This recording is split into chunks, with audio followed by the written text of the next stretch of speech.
प्रयागराज की सभी सीमाएं सील कर दी गई। मध्य प्रदेश, बिहार, झारखंड से आने वाले भक्त परेशान थे। उत्तर प्रदेश के दूसरे जिलों से भी गाड़ियों की एंट्री बंद। प्रयागराज से सटे बॉर्डर पर 2 लाख गाड़ियां फंसी हुई हैं। कौशांबी, जौनपुर जैसी जगहों से लोग पैदल ही चल रहे हैं। यानी महाकुंभ के लिए 50 से 100 किलोमीटर तक लोग पैदल चल रहे हैं। अब देखिए अलग अलग शहर का हाल। वाराणसी में प्रयागराज जाने वाले सभी रूट पर बैरियर लगा दिए गए। महाकुंभ जा रही 40,000 गाड़ियां रोक दी गई। 200 से ज्यादा बसें घंटों से रास्ते में फंसी रही। प्रयागराज के रास्ते 20 किलोमीटर लंबा जाम लग गया। चित्रकूट, प्रयागराज से चित्रकूट सिर्फ 125 किलोमीटर दूर है, लेकिन 10 से 12 घंटे से भारी जाम लगा रहा। 10-12 घंटे एक्सप्रेसवे पर 10 किलोमीटर लंबा जाम लग गया। प्रशासन ने कहा 4-5 दिन के लिए हमने रास्ता बंद किया है।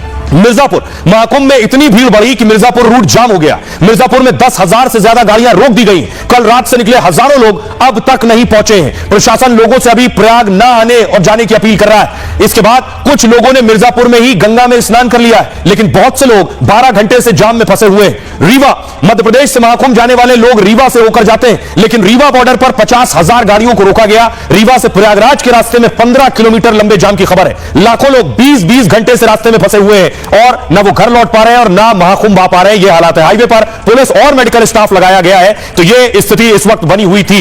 सुनिए जरा, जो लोग फंसे हुए रास्ते में, एक वो जो प्रयागराज पहुंच चुके हैं, संगम तट तक जाना है स्नान करने, लेकिन जो वो रास्ते में है प्रयागराज में एंट्री करने वाले हैं या उससे पहले अपने शहरों में कहीं बीच में हाईवे में फंसे, सुनिए लोग क्या कह रहे हैं। प्रयागराज प्रशासन की सूचना के अनुसार अभी वहां पर जाने की स्थिति नहीं है। पूरा मेला परिसर श्रद्धालुओं से भरा हुआ है और वहां से श्रद्धालु लौटने शुरू हो गए। पिछले 24 घंटे तक वहां पर प्रवेश रोका गया है। तो अभी यहाँ पे रोका गया है क्या आपको? कितनी देर से रुके हुए आप लोग? करीब 40 मिनट। नाम है दिलेश सिंह। कहाँ से हैं आप? हम पुणे से आए। यहाँ भी चाक घाट बॉर्डर पर आप कितने घंटों से इंतजार कर रहे हैं? 3-4 घंटे हो गए। 3-4 घंटे हो गए। अभी क्या उम्मीद लग रही है? खुल जाएगी थोड़े टाइम में, 1-2 बजे तक खुल जानी चाहिए। फोर्स इसके अलावा जो पुलिस करके लगातार व्यवस्था बनाने में लगा हुआ है। लोगों का प्रयास है कि जितना जल्दी यात्री उनकी वो प्रस्थान कर रहे हैं वो यहाँ उनको रिसीव करना होगा। अब भाई आपको बताऊं, ये जो भगदड़ मची ये संगम नोज पर मची है। आपको दिखाने जा रहा हूं, जो लोग नहीं गए वहां तक, ये संगम नोज है क्या। ये जो तस्वीर आप देख रहे हैं, ये जो कर्व आप देख रहे हैं, यू कर्व जो आप देख रहे हैं, इसी को कहते हैं संगम नोज। संगम नोज, जहां संगम हो रहा है, तीनों नदियों का संगम हो रहा है, तीनों धाराओं का संगम हो रहा है, ये है वो नोज। इसलिए जो भी श्रद्धालु भक्त पहुंचता है उसकी कोशिश है कि जहां संगम हो रहा है वहीं पहुंच जाऊं, उसी नोज पर पहुंच जाऊं। ये आप देख रहे हैं जो यू बना हुआ है, जो कर्व है, इसी को संगम नोज कहते हैं। तो इस नोज की अहमियत क्या है, मान्यता क्या है, यही वजह है कि भगदड़ इसी जगह पर मची। जो लोग गांव शहरों से आए थे वो यही कल से रुके थे। उन्हें लग रहा था जैसे ही मौनी अमावस्या होगी यही नोज पर बैठे, यही डुबकी लगाएंगे और चले जाएंगे, इसलिए भीड़ वही नोज पर और ज्यादा बढ़ गई। लेकिन देखिए जरा इसकी खासियत क्या है। ये जो आप देख रहे हैं कर्व, ये आगे आप देख रहे हैं पानी, आपको नजर आ रहा है दोनों तरफ से पानी आकर मिल रहा है, यही है संगम नोज। महाकुंभ के दौरान संगम नोज पर भगदड़ मची है। प्रयागराज में ये संगम नोज आकर क्या है, आकार की वजह से संगम नोज नाम पड़ा है इसका। प्रयागराज में गंगा, यमुना और सरस्वती का संगम यहीं पर होता है। तीनों नदी का जहां संगम होता है वही है संगम नोज।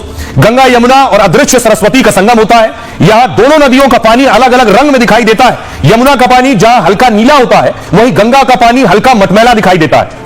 जहां आकर यमुना नदी समाप्त हो जाती है और इसी स्थान पर यमुना नदी गंगा में मिल जाती है। इसी क्षेत्र को संगम घाट के तौर पर चिन्हित किया गया है और साधु संत और आम लोग यहीं आकर स्नान करते हैं। यहां पर स्नान करने का अधिक महत्व है। माना यह जाता है कि यहां स्नान करने से मोक्ष की प्राप्ति होती है और हर बार संगम नोज क्षेत्र को बढ़ा दिया जाता है। इस बार भारी भीड़ को देखते हुए इस क्षेत्र को और बढ़ाया गया। महाकुंभ में यहां हर घंटे 2 लाख लोगों के स्नान करने की व्यवस्था है।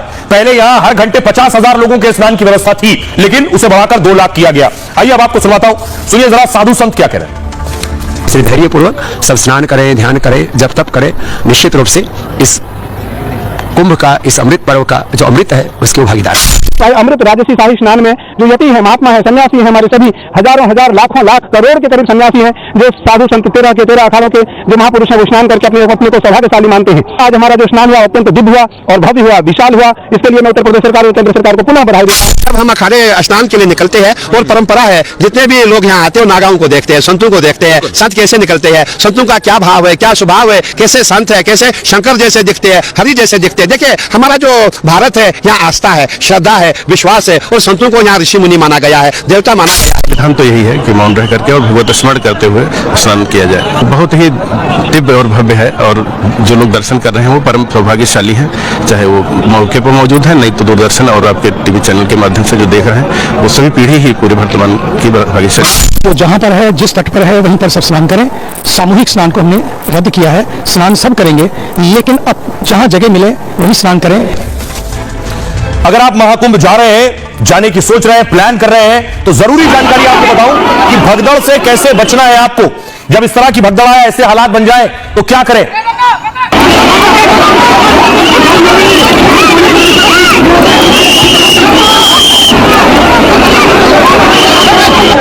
अब बहुत जरूरी जानकारी, सिर्फ महाकुंभ के लिए नहीं, कहीं भी आप भगदड़ में जा रहे हैं, भगदड़ की स्थिति में फंस गए, तो क्या करना है आपको। देखिए, भीड़ भाड़ वाली जगहों पर सबसे ज्यादा भगदड़ होती है।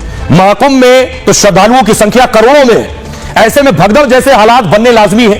तो भगदड़ की स्थिति में अगर आप फंस गए, तो सबसे पहले क्या करें, अपने शरीर को संतुलन करें, उसका कंट्रोल करें कि वो बैलेंस बन जाए। किसी भी हालत में खुद को गिरने से बचाएं।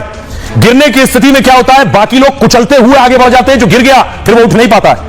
इसलिए पहली मुद्रा यह है, दोनों हाथों को क्रॉस करते हुए सीने पर रख ले। इससे क्या होगा, दम घुटने की संभावना कम होगी। और पैरों को क्या करें, नीचे आप देख रहे हैं, पैरों को हल्का फैलाकर खुद को खड़ा करने की कोशिश करें। इससे शरीर का संतुलन बन सकेगा।